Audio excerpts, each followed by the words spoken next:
Hello বন্ধুরা, আমি MD Nurullah. তো আজকে এসছি আমি আপনাদের সামনে আপার প্রাইমারি 1241 যে নিয়োগ বাকি ছিল সেই ব্যাপারে কিছু কথা বলতে। আপনারা সকলেই জানেন যে আগের দিন হাইকোর্টে বলা হয়েছিল ডিভিশন বেঞ্চে যে 1177 জন বা 1177টি ভ্যাকেন্সি আইডেন্টিফাই করা গেছে। তো হাইকোর্ট তৎক্ষণাৎ অর্ডার দেয়, মহামান্য বিচারপতিগণ অর্ডার দেন যে তাহলে এই 1177 যেটা পাওয়া গেছে ওটাই নিয়োগ করা হোক, এবং তার নিয়োগের ব্যাপারে কতদূর কাজ এগোলো সে ব্যাপারে আমরা জানতে গিয়েছিলাম বিকাশ ভবন এবং এসএসসি দপ্তর। তো এসএসসি দপ্তর যেটা বলল, মানে তাদের চেয়ারম্যান স্যার নেই এই মুহূর্তে কোনো, তো যিনি ছিলেন তিনি ছিলেন সেক্রেটারি স্যার, এবং আমরা তার কাছে যাই। তিনি যথেষ্ট ভদ্রতার সাথে জানান যে এখনও যথেষ্ট টাইম আছে, সময় আছে, আপনারা ওয়েট করুন। তার কথাবার্তা দেখে আমাদের পজিটিভ মনে হয়েছে। তিনি অবশ্যই খুব ভালো মানুষ, তার কথাবার্তা খুবই ভালো লেগেছে। আর তারপর যখন বিকাশ ভবন যাই, ল সেকশনেও বলা হয় যে আপনারা 22 তারিখ পর্যন্ত ওয়েট করুন, দেখুন আমরা কোর্টের বাইরে নয়, কোর্টের অর্ডার অনুযায়ী সব কিছু হবে। তবে বিকাশ ভবনে কিছু বলা হয়নি সেভাবে।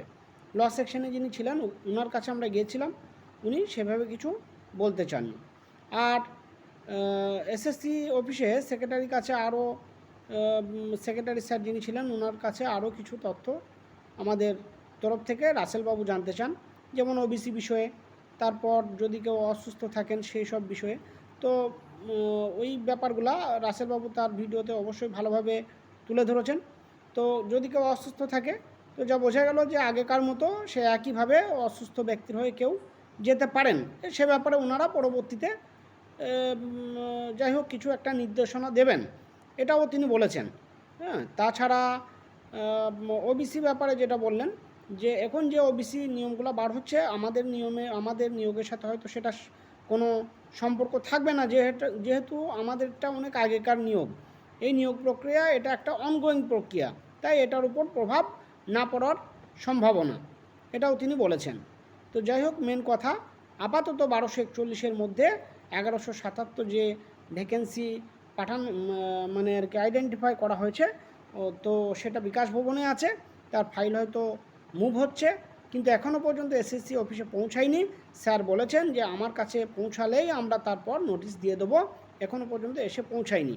তবে যেহেতু 22 তারিখ পর্যন্ত 22 তারিখ আসতে এখনও দেরি আছে, তাই আশা করা যায় তিনি আশা করছেন যে 22 তারিখের আগে হয়তো কাজ হয়ে যাবে। তো এটুকুই বলার। আর আরও কিছু কালকে আবার একটা হয়তো ভিডিও করে পাঠাবো, যে 64 জন বাকি আছে, মানে 64টা ভ্যাকেন্সি বাকি আছে, আরবির 61 এবং সায়েন্সের মনে হয় 3টে। তো সেই ব্যাপারে আর একটা ভিডিও আলাদাভাবে দেওয়া হবে। থ্যাংক ইউ, আপনাদেরকে ধন্যবাদ।